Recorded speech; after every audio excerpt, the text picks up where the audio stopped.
नमस्कार विद्यार्थियों, श्रीमती मोहरी देवी तापड़िया कन्या महाविद्यालय जसवंतगढ़ के यूट्यूब चैनल पर एक बार पुनः आपका हार्दिक स्वागत और अभिनंदन करता हूं। मैं प्रवक्ता चंद्र प्रकाश गुर्जर। आज की क्लास हमारी बीए तृतीय वर्ष के छात्रों हेतु होगी। काफ़ी समय से लंबी जो हमारी बाधित रही क्लासें नहीं हो पाई किसी कारणवश, अब हमारी क्लास निरंतर है।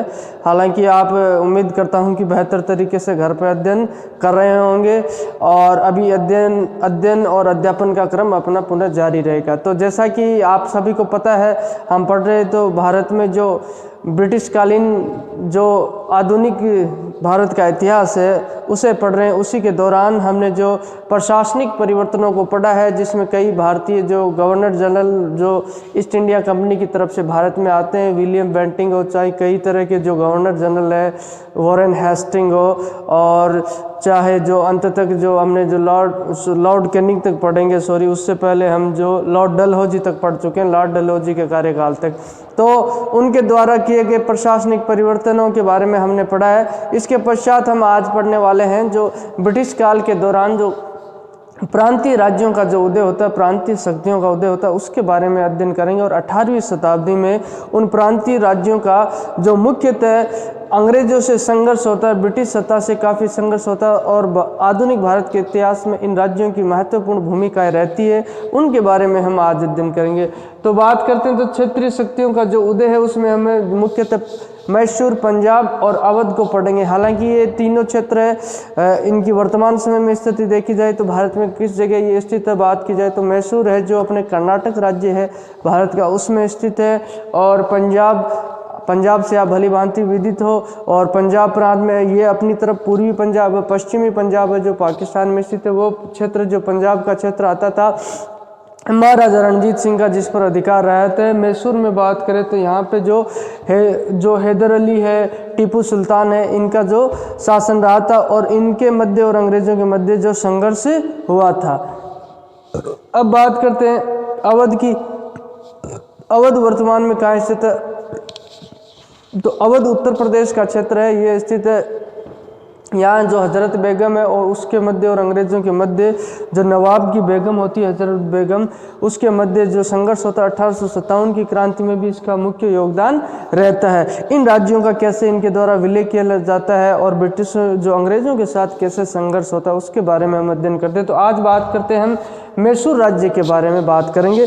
मैसूर राज्य के उत्थान और पतन के बारे में जानेंगे, और इसकी जो ऐतिहासिक पृष्ठभूमि उसके बारे में आज हम जानेंगे कि मैसूर राज्य का उदय कैसे होता है, मैसूर किन परिस्थितियों में भारत में मैसूर राज्य का उदय होता है।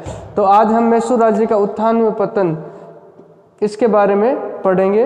तो इसकी ऐतिहासिक पृष्ठभूमि को जान लेते हैं। पहले मैसूर राज्य की ऐतिहासिक पृष्ठभूमि क्या रहती है। मैसूर, सबसे पहले बात की जाए तो मैसूर कहाँ स्थित है? पूर्वी और दक्षिणी घाट है जो भारत का। दक्षिण का जो बात करी जाए तो विंध्याचल पर्वत है भारत का। जो विंध्याचल पर्वत है,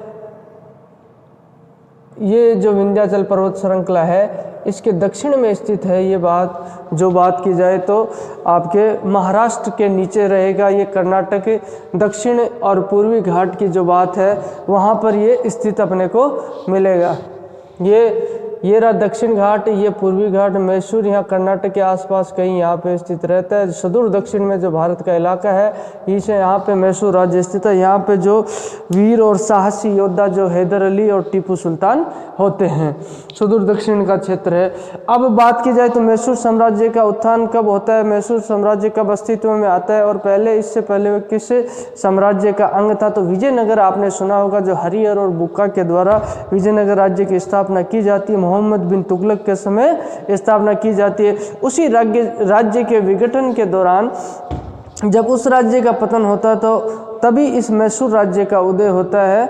उस समय बात की जाए तो 1570 ईस्वी में जो यहाँ पे अरविंदु वंश की स्थापना होती है मैसूर राज्य में, और ये विजयनगर साम्राज्य के अधीन इनके द्वारा शुरुआती दौर में शासन किया जाता है। अरविंदु वंश में जो तिरुमाल नाम का एक व्यक्ति होता है जो रामराय का भाई होता है। रामराय कहाँ का शासक होता है? रामराय विजयनगर का शासक होता है। तिरुमाल जो रामराय के भाई के द्वारा जो अरविंदु वंश की स्थापना कर वेनुगोंडा नामक क्षेत्र में जो उसे अपनी राजधानी बनाया जाता है 1570 ईस्वी में, और विजयनगर साम्राज्य का ही अंग रहता है, उसके अधीन ही ये मैसूर साम्राज्य था। तो तिरुमाल के द्वारा 1570 ईस्वी में वेनुगोंडा नामक क्षेत्र में जो अरविंदु वंश की स्थापना की जाती है, और वही आगे जाकर अस्तित्व में आता है मैसूर राज्य।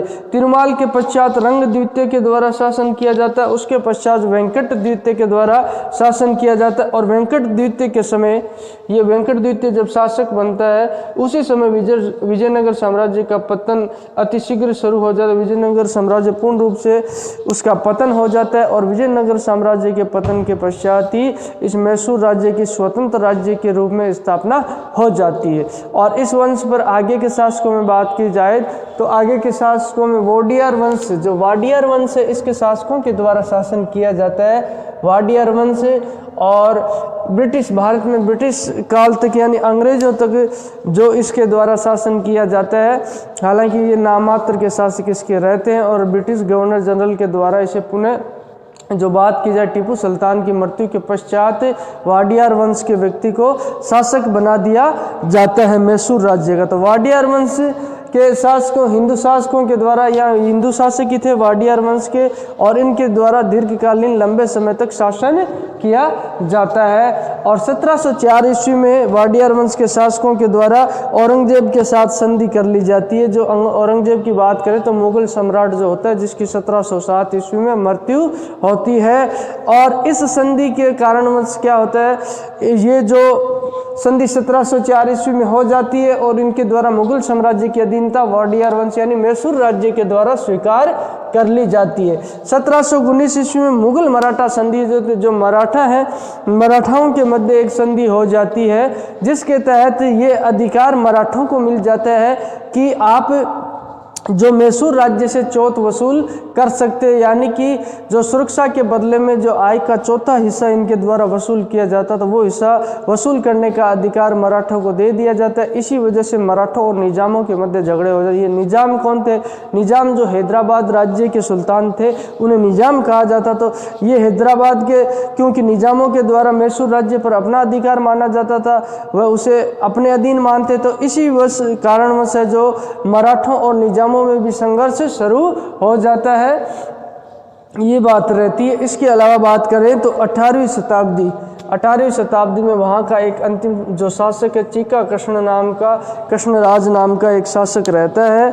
उसकी बात करें जब टीपू सुल्तान और हैदर अली अस्तित्व में आते हैं, उस समय अगर उस मैसूर राज्य के शासक की बात की जाए तो मैसूर राज्य का शासक चीका कृष्णराज होता है 18वीं सदी में। मैसूर का ये नाममात्र का शासक होता है। इस समय दो भाइयों का हस्तक्षेप काफ़ी बढ़ जाता है, जिसमें एक तो देवराज होता है, एक नंदराज होता है। ये इसके मुख्य मंत्री होते हैं, देवराज और नंदराज, और शासन में इनका काफ़ी हस्तक्षेप रहता है, और इनके द्वारा ही शासन संचालन किया जाता है। ये मुख्य मंत्री होते हैं। इसी समय बात की जाए तो इन दोनों के समय जो हैदर अली नाम का एक व्यक्ति था, जो वहाँ मैसूर राज्य का सैन्य अधिकारी था। मैसूर राज्य में फैली अव्यवस्था और अराजकता को देखते हुए हैदर अली, जिसकी सेना पर अपनी अच्छी खासी पकड़ थी, हैदर अली के द्वारा क्या किया जाता है, शासन सत्ता को अपने हाथ में ले लिया जाता है। 1761 ईस्वी में जो सेना की सहायता से, जो राज्य में अयोग्य शासक होने के कारण चीका कृष्णराज व दो भाइयों का राजनीति में हस्तक्षेप बढ़ने के कारण देवराज और नंदराज इसमें 1761 ईस्वी में हैदर अली के द्वारा सेना की सहायता से मैसूर राज्य पे जो अधिकार कर लिया जाए, शासन सत्ता को अपने हाथ में लिया जाए भी, और वही राज्य का सर्वेसर्वा हो जाता है। और धीरे धीरे उसके द्वारा अपने आप को मैसूर राज्य का सुल्तान घोषित कर दिया जाता है। सुल्तान घोषित करने के पश्चात बात की जाए तो आधुनिक भारत में मैसूर राज्य की महत्वपूर्ण भूमिका रहती है, और अंग्रेजों और जो इन हैदर अली और टीपू सुल्तान जो मैसूर के शासकों के मध्य काफ़ी संघर्ष होता है, जिस वजह से इन राज्यों का जो बात की जाए तो आधुनिक भारत में महत्वपूर्ण योगदान रहता है।